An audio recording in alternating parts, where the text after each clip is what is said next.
America के 7 radar system मुकम्मल तौर पे तबाह हुए हैं। इस हवाले से जो खबर है वो मैं आपको उसकी तफसील बता देता हूं। अमेरिकी अखबार न्यूयॉर्क टाइम ने दावा किया है कि ईरान ने मशरिक़ वस्ता में अमेरिका के 7 रेडार सिस्टम तबाह कर दिए हैं। इसी अखबार के मुताबिक, न्यूयॉर्क टाइम के मुताबिक, सैटेलाइट तस्वीर से अमेरिकी तनसीबात की तबाही की तस्दीक हो गई है। ईरान ने अमेरिकी फौज का कम्युनिकेशन सिस्टम तबाह करने की कोशिश की है। कतर, बहरीन, कुवैत, सऊदी अरब और मुत्तहदा अरब अमारात में अमेरिकी तनसीबात को निशाना बनाया गया है। अखबार के मुताबिक सेंटकॉम के तर्जुमान ने इस हवाले से बात करने से इनकार किया है, गुरेज किया है। तहम बहरीन में अमेरिका का सबसे बड़ा रेडार सिस्टम तबाह हो गया है, यहां पर भी तस्दीक हो रही है। बहरीन में अमेरिकी रेडार सिस्टम नेवल ऑपरेशन की निगरानी करता था। ये बहुत बड़ी तबाही है जो हो रही है अमेरिका की। इसमें ना CNN बहुत खौफनाक रिपोर्टिंग कर रहा है। देखिए, CNN वैसे भी ट्रंप के खिलाफ है, फॉक्स न्यूज़ ट्रंप के हक में है, तो ट्रंप आमतौर पे CNN को निशाना भी बनाते रहते हैं। तो CNN अब बदला ले रहा है, वो बता रहा है हर चीज़ खुल के। तो CNN ने जो रिपोर्टिंग की है वो डोनाल्ड ट्रंप के लिए मसाइल पैदा कर रही है अमेरिका में। वो सैटेलाइट तस्वीरें दिखा रहे हैं, वो बार बार दिखा रहे हैं, जनाब ये देखें जगह पहले ठीक होती थी, ये देखें अब तबाह हो गई है। तो CNN सबूतों के साथ डोनाल्ड ट्रंप की मंजी अमेरिका में ठोक रहा है। अब 9 अड्डों पर हमले किए गए हैं CNN के मुताबिक, और उन्हें तबाह किया गया है। ये अमेरिका के मुख्तलिफ ममालिक में अड्डे हैं और इस पर उन्होंने एक रिपोर्ट भी जारी की है। फिर उन्होंने बताया कि बहरीन में सैटेलाइट कम्युनिकेशन टर्मिनल हिट हो गया है। इसकी उन्होंने वीडियोज भी दिखाई कि जनाब ये अमरीकी हेलीकॉप्टर भी तबाह हो गए वहाँ पे एक जगह पे, इसी एक अड्डे के अंदर। और कम से कम 5 सैटेलाइट कम्युनिकेशन टर्मिनल अमेरिका के तबाह हो गए हैं। इसमें ना मैं आपको एक ऑडियो सुनाता हूँ CNN की, ये जो डॉक्यूमेंट्री उन्होंने बनाई है ये बड़ी इंटरेस्टिंग है। आप ये सुनेंगे, ये चंद सेकंड में आपको पता चलेगा कि एक्चुअली उनके साथ हुआ क्या है। ये सुनिए नाज़रीन। At least 9 U.S. military positions have been hit in less than 48 hours. These are relatively close targets. They're much nearer to Iran than its usual target, Israel. वो कह रहे हैं जी 9 साइट्स को निशाना बना दिया है और 48 घंटों के अंदर ईरान ने, और इसराइल के ऊपर ईरान अलग से अटैक्स कर रहा है। अब अमेरिका के अंदर क्या हो रहा है? अमेरिका के अंदर ब्रीफिंग दी गई है अमेरिका के कांग्रेसमैन को, सेनेटर्स को। वो सर पकड़ के बैठ गए हैं कि ब्रीफिंग के अंदर उनको कुछ समझ ही नहीं आई। ब्रीफिंग से निकलने वाले लोगों ने क्या कहा, जरा ये सुनिए। सबसे पहले ये वुमेन कांग्रेसमैन है मिलानी, ये कहती हैं जी कि मैं अभी एक जंग से मुतालिक ब्रीफिंग से निकली हूं। ट्रंप इंतजामिया से मेरा सवाल था क्या उन्होंने कभी अमरीकी आइन को पढ़ा है? ट्रंप हुकूमत ये तक वादे नहीं कर सकी कि वो ईरान के साथ जंग में क्यों है, जंग के बाद का मंसूबा क्या है या इसकी कानूनी बुनियाद क्या है। उन्हें बिल्कुल कोई अंदाजा नहीं कि क्या हो रहा है। ये तो जनाब एक सेनेटर ने कहा। एक और खातून सेनेटर हैं एलिजाबेथ वारन, उन्होंने कहा कि मैं अभी अभी ईरान के हवाले से एक अहम मीटिंग से आ रही हूं। अमरीकी बाशिंदे ठीक परेशान हो रहे हैं। ट्रंप को कुछ समझ नहीं आ रही कि उसने इस गैर कानूनी जंग में बिला वजह अमरीका को क्यों धकेल दिया है और अब इस अजाब को खत्म कैसे करेगा। यह जनाब एक और सेनेटर का स्टेटमेंट है। सेनेटर क्रिस मर्फी, उनका भी स्टेटमेंट है। उन्होंने कहा मुझे जो ब्रीफिंग दी गई है इसमें बताया गया कि ईरान के ड्रोन का हमारे पास कोई हल नहीं है। इसका मतलब यह है कि इस जंग में मजीद अमेरिकन अपनी जानें देंगे। हम इस गैर आईनी और गैर कानूनी जंग पर सेनेट में बहस करके हमें वोटिंग करवानी चाहिए। ये तो डोनाल्ड ट्रंप के लिए बड़ा मसला बन जाएगा अगर वहां पे वोटिंग हो जाती है तो। चक स्कमर, ये एक और जनाब अकलियती रहनुमा है सेनेट के अंदर, एक और सेनेटर हैं। अब ये कहते हैं मैं इंटेलिजेंस ब्रीफिंग से पहले की निस्बत अब ज्यादा तशवीश के साथ बाहर निकला हूं। मैं मुतमईन नहीं हुआ। अगर जंग के हक में मुकदमा मजबूत होता तो इसकी वजह एक जैसी और वादे होती, लेकिन यहां तो हर घंटे जंग का जवाब ही बदल रहा है।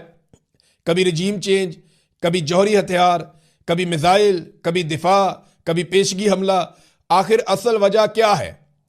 जब जवाब बार बार तब्दील हो तो इसका मतलब है कि कोई वाज़ेह हिकमत अमली मौजूद नहीं है। यहां कोई हिकमत अमली नजर नहीं आ रही है। जनाब ये सूरत हाल है अमेरिका के अंदर और लगातार तनकीद हो रही है।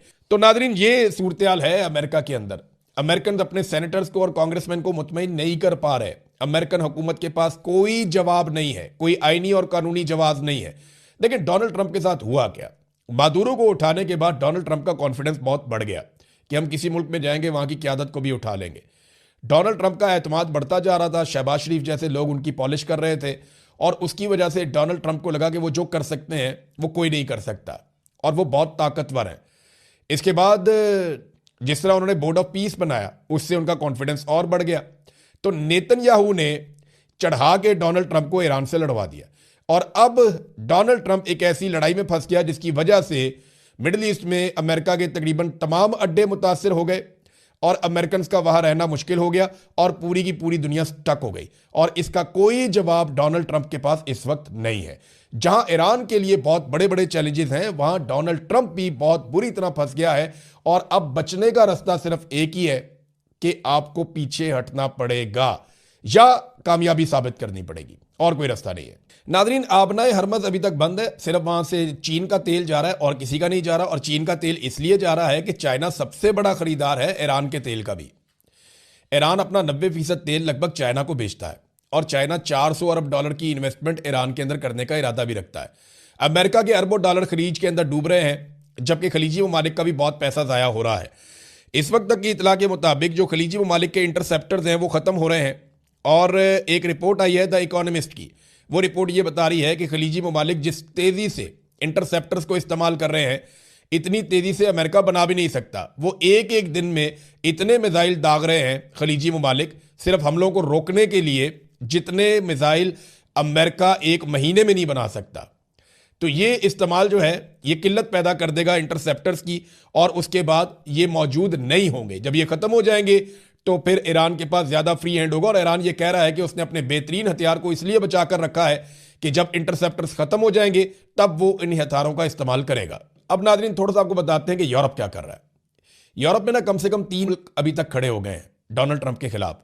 सबसे पहले स्पेन के वज़ीर आज़म खड़े हुए, उन्होंने स्टेटमेंट दिया उन्होंने कि जंग ही गलत है, ये गैर कानूनी गैर आईनी जंग है। और नेतन्याहू के खिलाफ उन्होंने स्टेटमेंट भी दिया। उन्होंने कहा नेतन्याहू जो है ये कातिल है गजा के बच्चों का, और ये जंगी मुजरिम है, और हम ऐसी चीज़ का हिस्सा नहीं बन सकते। और उन्होंने अपने अड्डे देने से भी इनकार कर दिया।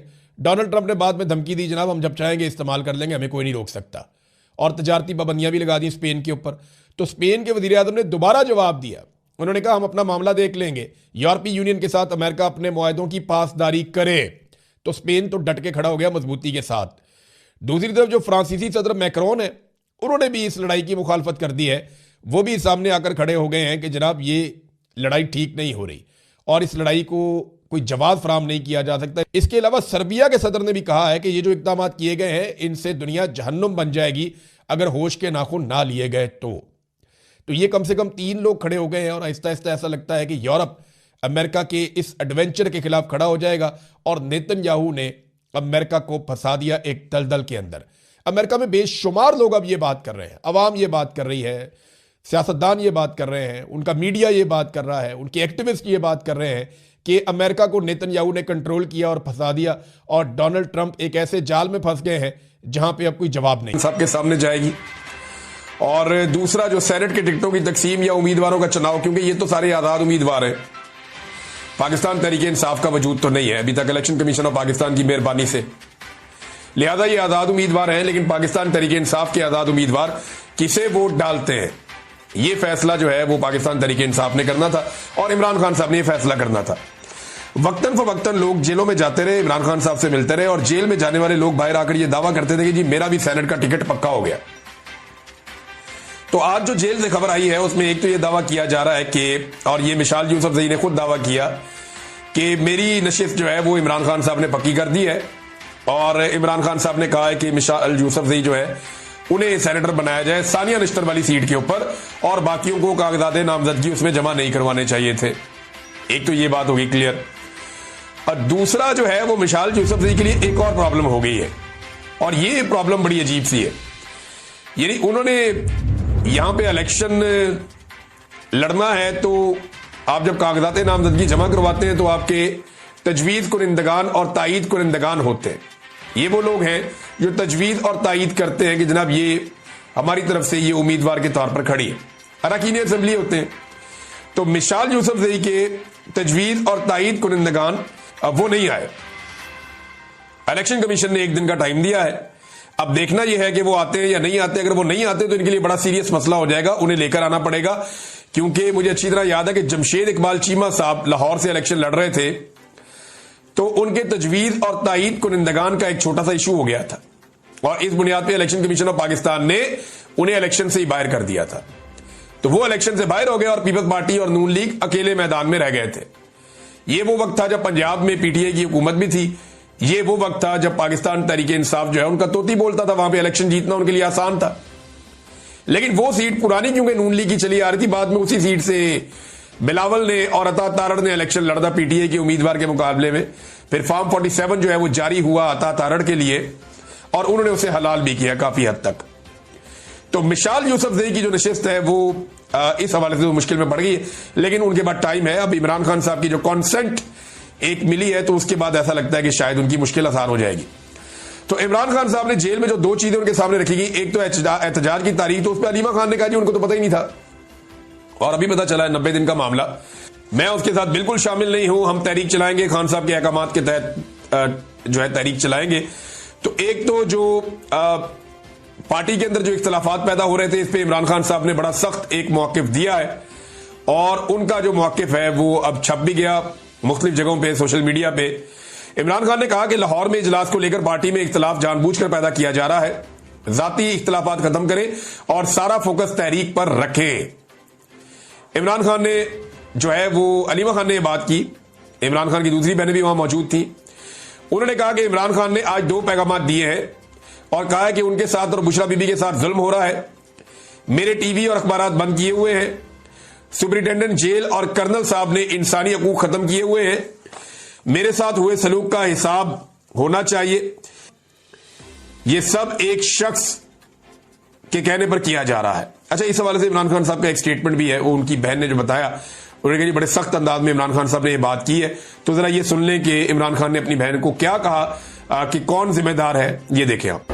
अगर मुझे जेल में कुछ होता है उसका जिम्मेदार आसिम मुनीर होगा और आसिम मुनीर उन्होंने हिदायत दी अपनी पार्टी को कि आप आसिम मुनीर का हिसाब लेंगे अगर मुझे जेल में कुछ हुआ, क्योंकि ये जिस तरफ लेकर जा रहे हैं आपको नजर आ रहा है कि इमरान खान को उस कैद में रखा हुआ है। ये मैं आपको अब कह रही हूँ। अब ये इमरान खान साहब कह रहे हैं कि अगर मुझे जेल में कुछ हुआ तो जिम्मेदारी जो है वो आसिम मुनीर की होगी, फील्ड मार्शल आसिम मुनीर। और फिर दोबारा से उन्होंने कर्नल की भी बात की, उन्होंने सुपरिटेंडेंट की भी बात की, बल्कि इमरान खान ने कहा कि मैं जानता हूं वो कर्नल कौन है और मुझे इसके बारे में इंफॉर्मेशन है।